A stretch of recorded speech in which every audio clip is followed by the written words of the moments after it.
Нүүдэлтийн байгуулсан эзэнт гүрний дотроос анх удаа байгуулагдсан бөгөөд хамгийн удаан хугацаанд оршин тогтносон гүрэн юм а.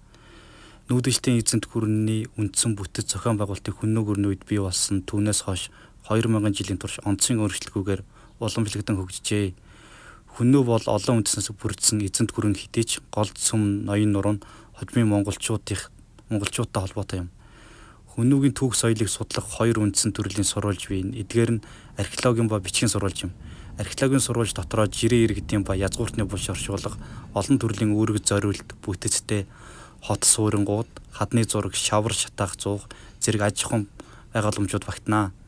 Мөн цөөнгүү тооны төвөр олдвор байдаг нь бичгийн сурвалжууд дотор болохоор хятад, латин зэрэг хэлний сурвалжууд голлох үүрэгт. Ялангуяа Хүннүгийн түүхийг судлах Сиамэцяны Шизи буюу түүхэн тэмдэглэл, Бангугийн Ханшуу, Пэянгийн Хоу Ханшуу, Пянсяны Цишүү зохиолууд гол тулгуур болдог ба Европын хүннү нарыг судлахад латин хэлээр бичигдсэн Приск, Йордан, Амиан, Марцилиан нарын түүхэнд зохиолууд гол тулгуур болдог.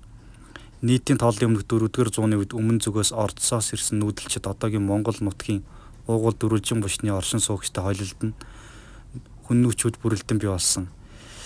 Тэд монголчууд хүрэхдээ давмгайлсан антропологийн хэв шинжтэй байжээ. Хүннүүчүүдийн угсаа хамаарал олон арван судлаачдын анхаарлыг татаж сүүлийн үеийн 200 илүү жил судлагцаар байна. Өрөнд орны хүннүү судлалд хүннүүчүүдийг төрөг ард түмэнтэй холбон үзэх явдал түгээмэл байдаг. Сүүлийн жилүүдэд хийгдсэн археологи болон палеогенетикийн судалгаар хүннүүчүүд бол монголчуудын эртний өвөг дээдс болох нь бол тогтоогдож байна.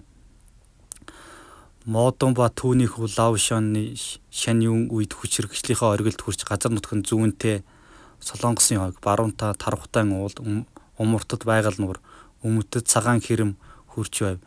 Мөн Ордосын одоогийн Шинжааны нутагт байсан суурьшмал иргэншилтэй хот улсууд хүннү гүрэнд харьяалагдж алав татвар барьдаг байжээ. Хүннүгийн түүхийн ихэнх хугацааны турш торгоны замын зарим хэсгийг хяналтанд авч цэрэг улс төрийн төв нь одоогийн Монгол улсын нутаг ба өвөр Монголын төв баруун хэсэгт байжээ. Шаньюн орд өргөө нэг хэсэг өвөр Монголын далан хар уул буюу Иншан уулд нэг хэсэг төвлөрч байсан байна. Нэг хэсэг нь Хангаан нурны зүүн бэлд байсан. Нийтийн тооллын 2-р зууны сүүлчээс Хүннүгийн улс төрийн төв Хангай Хинтийн завсар нутагт бүр мөсөн шилжин ирсэн. Нийтийн тооллын өмнөх 3-р зууны сүүлчээр Хятад орнд Цин гүрний удирдлаганд ор түүхэнд анх удаа нэгдсэн умар зүгийнхний хөрш нүүдэлчин ард түмнүүдийн хувьд хүнд сорилтыг болжээ. Нийтийн тооллын 215-аас 214 онд Цин улсын занж Мин Тян их цэргийн хүчээр хүннү нарыг Ордсын зүүн өмнөд хэсэг ба Иншан уулын өвөр билээс шахаж зайлуулсан хүннү төдийгүй нийт нүүдэлчд хүчээ нэгтрах бодис шаардлагыг бий болгожээ. Нийтийн тооллын 209 онд Залуу хаан Модон Шаньюгийн удирдлагаар хүннү гүрэн байгуулагдаж богино хугацааны дотор нийт нүүдэлчин буюу морьтон ард түмнийг нэгэн туурганд багтааж нүүдэлчин үндэсний түүхэнд анхны эзэнт гүрнийг байгуулжээ. Модон ба түүний хөвгүн Лаошан ач хөвгүн Гүнчэн Шаньюг үед хүннү гүрэн хүч хэрэгжилтийнхээ оргилд хүрч талын нүүдэлчид төдийгүй Тармийн хотгорын хот улсууд, Сибирийн, Манжуурын ойд хээрийн анчид, Гансу, Хөхнуурын хагас нүүдэлчид нийт 26 улс үндэстнийг нэгтгсэн хүчрэх гүрэн болжээ. Энэ үед өмнөд их хөрш хан улстай инх хургийн гэрээ үндэслэн харьцангуй амар тайван харьцааг хөгжүүлж жил бүр тодорхой хэмжээний алав татвар авдаг байв.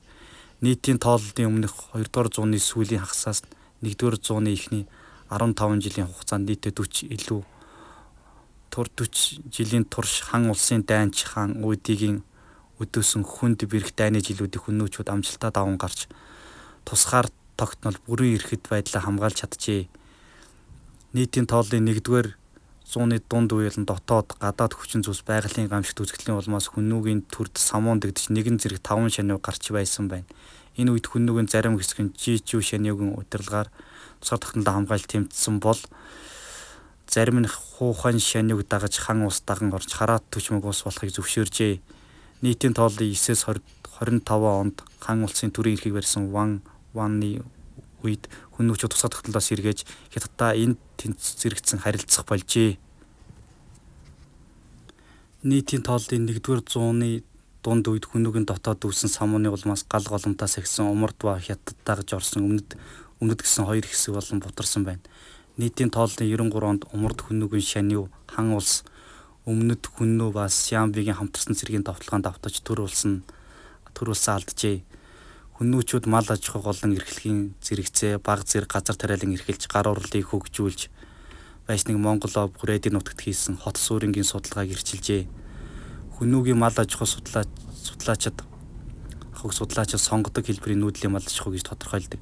Үүний зэрэгцээ газар тариалан ба гар урлыг хөгжүүлэх зорилгоор тусгай суурингуудыг умард Монголд төлөвлөгөөтэй байгуулж байжээ. Хүннүүгийн эвлэг, дөрөө ба бороогийн суурингууд бүтэц зохион байгуулалт суусны хэлбэр байдлаараа ижил байдаг. Хүннүүгийн аж ахуйн системд ан гөрөө загасчлах явдал багагүй үүрэг гүйцэтгэж байсныг археологийн хэрэгэлтгүүнээс харж болно. Түүнчлэн харь оронтой хийх худалдаа, тэднээс авах алав татвар зэрэг нь хүннүүгийн аж ахуйн нэгэн чухал хэсэг болно. Хүннүүгийн гар урлал, төмөрлөг ба шавар, ясан, ноосон идэлэл боловсруулах гар үйлдвэрлэл өндөр түвшинд хүрч хөгжсөн байжээ.